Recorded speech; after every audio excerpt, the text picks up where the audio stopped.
Bonjour à toutes nos auditrices. Alors aujourd'hui nous sommes Parashat Vayakel Pikoudé qui continue la description de la construction du Mishkan.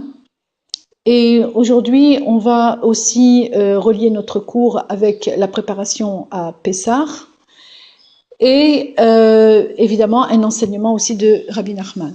Alors aujourd'hui nous allons plus nous attarder sur des généralités plutôt que sur rentrer dans des détails comme on a l'habitude de le faire avec les techniques. La fête de Pessah, c'est évidemment une préparation à la Géoula Shlema aussi. Et on remarque que la fête de Pessah suit la fête de Purim. Ce sont en fait les deux extrémités de l'année, puisque Purim représente la dernière fête de l'année lorsque Rosh Hashanah va tomber à Rosh Chodesh Nissan, c'est-à-dire que Rosh Chodesh Nissan c'est aussi un nouvel an, c'est ce qu'on appelle le nouvel an des rois, et donc elle clôture l'année, et Pessah est appelée aussi la première fête de l'année, puisque c'est c'est celle qui commence la libération de la Galoute. Et donc, elle est la première fête. Donc, la première fête et la dernière fête, elles sont complètement à l'opposé. On va voir comment. Parce que Purim, en fait, c'est une Géoula, comme toutes les fêtes d'Israël. Ce sont des fêtes qui représentent des libérations. Mais la particularité de Purim, c'est que la libération de Purim, elle a été faite complètement sous les lois de la nature. À tel point que dans la Megillah, le nom d'Hachem n'apparaît pas du tout, et que donc tout se passe comme si les choses étaient le plus naturelles possible. Alors que pour Pessah, c'est exactement le contraire. Pessah, c'est le dévoilement divin à son maximum, puisque la libération d'Égypte représente le début de toutes les délivrances, et qu'il n'y aura pas d'autres délivrances comme celle de Mitzrayim jusqu'à la fin des temps, et qui est donc le dévoilement complet de Akadosh Baruch Hu. Donc elle est au-dessus de la nature, c'est-à-dire autant l'une était complètement soumise à la nature, autant la Géoula de Mitzrayim, elle est au-dessus de la nature. Et comme il est écrit, juste pour clôturer ce point, c'est que la Géoula Atida, la Géoula qu'on attend en fait de la fin des temps, il est dit à ce sujet que c'est une Géoula dont les miracles seront tellement grands que les miracles qu'il y a eu en Égypte paraîtront infimes par rapport aux miracles qu'on attend pour la fin des temps. Mais encore une fois, ça va être aussi une Géoula qui va passer par le processus de la nature. Donc, comme Chazal nous disent, tant qu'on ne l'a pas vécu, on ne saura pas comment ça se passe. Alors, Pessah, c'est la fête par excellence de l'éducation aussi. Toutes les fêtes, on pourrait dire que chaque fête a quelque chose de particulier par rapport au Chinour. Mais Pessah a vraiment un point particulier puisque le soir du Leila Seder, les principaux acteurs, ce sont les enfants. C'est eux qui vont poser les questions, qui doivent poser les bonnes questions. Et comme on a l'habitude de dire aux enfants de Bederer Klal, on leur dit taisez-vous, vous mêlez pas des conversations, ou à table on parle pas, etc. Là c'est exactement le contraire. Ce soir on va demander aux enfants de parler, de poser des questions. Et Rabbi Nachman explique que cette manière de poser des questions, comme on le sait, c'est la manière la meilleure pour l'éducation, parce que la question, elle est éveillée, elle éveille l'esprit. Si quelqu'un pose une question, c'est qu'il y a quelque chose qui l'interpelle. Et donc, quand la question, elle est posée, c'est le moment le plus propice pour donner une réponse qui va avoir le plus d'influence. C'est-à-dire que tant que la personne n'a pas posé de question, on peut lui amener toutes les réponses, ça ne servira à rien. ça n'aura pas d'impact, ça n'aura pas l'effet que ça doit avoir. Alors que lorsque la personne va poser des questions, alors là, tout d'un coup, tout va s'ouvrir. Mais Rabbi Nachman rajoute un point important. L'éducation, c'est pas simplement des enfants, c'est aussi des adultes. C'est-à-dire que même quand l'adulte va répondre à la question de l'enfant, eh bien, pour lui, ça va être aussi un birour, ça veut dire, il va faire un éclaircissement, il va rappeler la providence divine, il va rappeler combien la Hashgacha d'Akadosh Baruch Hu est grande, et c'est une forme pour lui aussi de annuler toutes les pensées, tous les doutes, toutes les questionnements qu'un adulte peut avoir à son niveau, au niveau de la Emouna, au niveau de sa croyance par rapport à la providence. Alors, Rabbi Nachman, il explique que c'est dans les deux sens. D'un côté, ça donne une réponse à l'enfant, et de l'autre côté, ça va aussi annuler chez l'adulte tout le questionnement qu'il peut avoir. Alors ça, c'est déjà une première chose qui est très importante à savoir. C'est-à-dire que l'éducation, elle passe dans les deux sens. Et lorsque un parent a une réponse à son enfant, c'est pour lui aussi une forme d'éducation.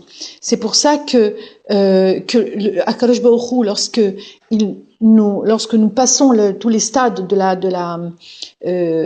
la délivrance d'Égypte, à chaque fois, on a une phrase qui nous dit: et tu diras à ton enfant, et tu raconteras à ton enfant, et tu rappelleras ça à ton enfant. C'est-à-dire que la mitzvah ve'igadeta lebincha, tu le diras à ton fils, c'est une mitzvah qui est entièrement intégrée dans la fête. C'est-à-dire qu'il ne peut pas y avoir une fête de Pessah s'il n'y a pas cette question et cette réponse, s'il n'y a pas un éveil de la part de l'éducateur. Si c'est à tel point que Razal nous dise que même s'il n'a pas d'enfant, eh bien il doit le faire avec sa femme. Et s'il est seul, eh bien il doit se poser lui-même des questions. Ça veut dire qu'il doit créer en lui quelque chose qui va l'amener à éveiller sa conscience et à poser les questions. Alors on voit qu'il y a quelque chose qui se passe autour de la famille. On le voit aussi au moment de la délivrance même. Quelle est la première chose que Moshe Rabbeinu demande aux Bnei Israël? C'est que il leur dit: prenez un mouton par tête de famille. C'est la première chose qu'il leur demande à faire. C'était le 10 Nissan, et ils devaient garder ce mouton attaché au pied du lit pendant 4 jours, jusqu'à Yud Dalet Nissan, qui était le moment du Korban Pessah et de la sortie d'Égypte. Maintenant, lorsque Moshe Rabbeinu leur demande ça, il demande une réunion de la famille.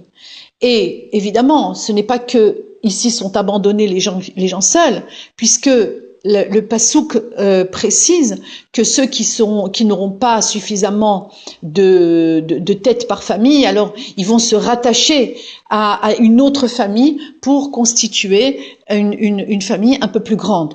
Mais le thème de la famille ici est très important, parce que c'est là qu'on va reconnaître la Kedusha et la Tahara de Am Israël. Parce que toutes les autres nations, tout ce qui provient de Esav et d'Ishmaël, eh bien, dans la Torah, c'est raconté, évidemment, c'est dit d'une façon un petit peu comme ça, sous-entendue, que toutes ces familles-là, elles sont issues de relations interdites ou d'adultère. Alors que lorsque Moshe Rabbeinu veut rattacher le peuple autour de ce mouton, autour de la famille, eh bien, c'est pour quelque part aussi déclarer la sainteté et la pureté du foyer. D'autant plus que on sait que la famille, elle représente aussi une forme de dévoilement divin, puisque dans la famille, dans la constitution même de la famille, il y a le nom d'Akadosh Baruch Hu qui se dévoile. Comme c'est enseigné dans la Chassidoute, que le père, c'est le Yud du Shem Hashem, du nom d'Hashem, la mère, la femme, donc c'est le Hei, le Vav, c'est le fils, et le Hei, le deuxième Hei, c'est la fille. Donc il y a la cellule familiale, ce qu'on appelle la cellule familiale, qui ressemble aussi à la cellule dans le corps de l'individu, puisqu'on sait qu'aujourd'hui, que l'ADN elle-même est constituée de la même manière que les lettres de Yud Ke Vav Ke du nom d'Akadosh Baruch Hu. On le retrouve même dans l'ADN. Donc il y a cette notion de cellule qui grandit. D'abord la cellule individu, après la cellule familiale. Et c'est là que va se construire le peuple. C'est de cette manière-là que le peuple va se construire. Alors, on va faire un petit peu un lien un peu détourné aussi avec la paracha, puisque nous sommes dans Vayekel, qui est encore la construction du Mishkan. Le Mishkan qui est aussi un lieu qui réunit en fait, tous les niveaux de l'individu sont dans le Mishkan. Mais ça, on en reparlera une autre fois. Ce que je voudrais rappeler ici, c'est un autre enseignement de Rabbi Nachman à propos de un verset qui est dit dans la paracha, qui dit Hashem, Asher Natan Hashem bechorma utvuna bahema. On a déjà soulevé cette question que toutes les troumotes, tout ce qu'on voulait apporter à la construction du Mishkan devait être fait benedivut lev, c'est-à-dire qu'elle devait être faite entièrement de façon volontaire, avec cœur, avec motivation, avec volonté. Mais là maintenant, on nous parle de la construction du Mishkan au niveau de l'action, au niveau des travaux qui devaient être faits, comme le tissage des tentures, comme le travail du charpentier qui devait travailler le bois, etc. Et tout ça, ça a été fait mishenaseo libo, ça veut dire que son cœur devait l'élever à cet artisanat qu'il ne connaissait pas. Mais Hachem, Akadosh Baruch Hu, lui a donné la chorma. Qu'est-ce qu'il fallait simplement? Il fallait que la personne, elle soit benedivut lev et que son cœur l'élève à vouloir pratiquer cette melacha. Et il y avait des choses qui étaient très très compliquées dans la construction du Mishkan, comme par exemple les tentures. Les tentures, Chazal nous explique que c'est les femmes qui ont fait les tentures. Et elles les ont faites en tissant la laine sur l'animal. L'animal était encore vivant lorsque elles devaient travailler la laine, le fil, pour le fabriquer. Alors ça, évidemment, ça relève du miracle, parce que c'est pratiquement impossible. On se demande même, on pourrait dire, mais attends, pour faire ce genre de travail, il fallait donner à la chèvre, il fallait lui donner de la rétaline, et aussi à la femme qui devait travailler dessus, parce que sinon c'était impossible de tenir une chèvre pendant des heures pour pouvoir travailler le fil sur elle-même. Donc, on était là dans un niveau de miracle dévoilé. Mais qu'est-ce qu'il fallait? Il fallait simplement que la femme vienne avec une volonté de se dire, ben voilà, moi je vais faire ça. Maintenant, comment je vais le faire? J'en sais rien. Mais Akadosh Baruch Hu envoyait cette chorma et cette tvuna, cette compréhension de savoir comment faire les choses. Il fallait simplement mettre la main et les choses, elles se faisaient pratiquement d'elles-mêmes. Alors, il y a un verset là que nous rappelle Rabbi Nachman, pour nous expliquer une notion très importante de Chazal, qui est écrit ici que Akadosh Baruch Hu, c'est lui qui a donné cette rochma et cette vuna bahema, mazé bahema, dans ces travaux-là, et il leur a donné la rochma et la tvuna. Maintenant, il explique le mot bahema en ponctuant différemment, qui veut dire behema. C'est quoi behema? C'est un animal. Alors, qu'est-ce qu'il voulait dire par là? Eh bien, il y a deux enseignements contradictoires dans Chazal par rapport à ça. L'un nous dit qu'un homme doit complètement s'éloigner, il doit abolir, il doit annuler en lui toutes les volontés, tous les désirs qui proviennent du nefesh animal.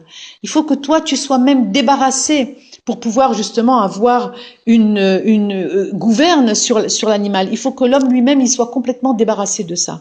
Donc d'un côté, il fallait complètement se débarrasser de tout ce qui est de l'âme animale, et d'un autre côté, Chazal, ils nous disent que un homme, il doit servir à Kadosh Baruch Hu comme une béhéma, bien sûr comme une béhéma Torah. Alors, qu'est-ce qu'on nous demande là? On nous demande d'annuler notre Nefesh Bahami, ou on nous demande au contraire de l'utiliser pour la Vodat Hashem. Alors, ces deux choses-là parlent des niveaux différents.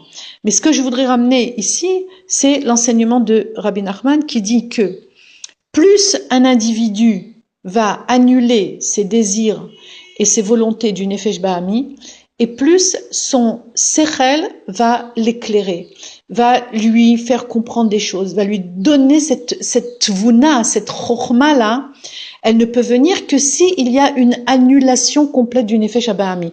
Pourquoi? Il explique parce que l'un est le mishkal de l'autre, il est le poids de l'autre. Ça veut dire que c'est comme on a une balance. Plus le poids il est d'un côté, plus l'autre il va s'élever. Donc c'est la même chose. Si ici plus on annule le Nefesh Abahami, et plus le Sechel va être présent et va pouvoir nous éclairer, et c'est ça qui va faire que l'homme va pouvoir obtenir d'Akadosh Baruch Hu cette compréhension, cette vuna, qui n'est pas une compréhension parce que il y a une logique, mais parce que c'est quelque chose qui lui a été donné d'Akadosh Baruch Hu. Mais d'un autre côté, il doit aussitôt faire une deuxième avoda. Et cette deuxième avoda, c'est annuler sa compréhension, annuler son da'at, annuler son sechel, dire que, en fait, ben voilà, moi je sais que je ne comprends rien. Et donc, il retourne à Keilou, comme si qu'il retournait à une case départ, dans le sens, mais c'est pas une case de départ puisque il sera à un niveau plus élevé. Et là, il va pouvoir servir Hachem sans se poser de questions, et betmimout, parce que quand Chazal nous ont dit qu'un homme, il doit servir Hachem behema, comme une behema, c'était pour préciser qu'il doit la servir dans une intégrité et sans se poser des questions, une tmimout complète. Mais pour arriver à cette tmimout, il faut d'abord que j'annule mon nefesh abahami. Alors, on retient cet enseignement qui est très important ici par rapport à la construction du Mishkan, qui est en fait le cœur de toute la avoda, de tout le service, puisqu'on sait que tout le service dans le Mishkan, c'était la tfila, c'était le service du cœur. Et ne pas oublier que dans le chinour, c'est aussi le principal travail. Le principal travail, c'est pas d'accumuler des connaissances comme on veut nous le faire croire aujourd'hui dans l'éducation, d'accumuler des connaissances, de développer sa logique, etc. Tout ça, c'est le côté de Esav. Tout ça, c'est la culture des goyim. Mais nous, on a une manière de penser qui est différente. Et cette manière de penser différente, elle commence par le cœur au lieu de commencer par le sechel. Parce que le sechel, lui, il ne sera éclairé que lorsque le cœur sera purifié et Bekdusha. Alors, Bezrat Hashem que Akadosh Baruch Hu nous éclaire, Bémet, pour la fête de Pessah, d'avoir tout notre cœur, de donner notre cœur à Hashem pour que nous puissions aussi éduquer nos enfants dans la Kedusha et la Tahara. Bezrat Hashem, on se retrouve encore la semaine prochaine pour un nouveau cours et je pense qu'après on fera un Pesek Zman, un arrêt jusqu'après les fêtes de Pessah. Alors Shabbat Shalom et de bonne préparation pour la fête de Pessah.